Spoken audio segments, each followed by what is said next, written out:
that even with the ban on advertising for election, that you might win anyway, even if you don't spend money, because people will vote for you because you are you. Even if you don't spend the 10 pesos per voter, as you have stated, was the minimum. The only problem will be if foreign interest steer away and want someone else. This country needs you.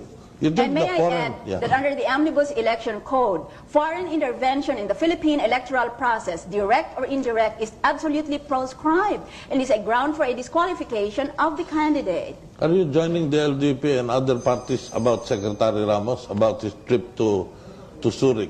Do you have anything to say about that, his trip to Switzerland, Secretary Ramos? It is a puzzle within an enigma within a conundrum, to use the words of Winston Churchill. Pag nanonood ho kayo kay Miriam Santiago, kailangan may katabi kayong diksyonaryo. A puzzle within an enigma, within a conundrum. Naiwan na ako dun sa conundrum.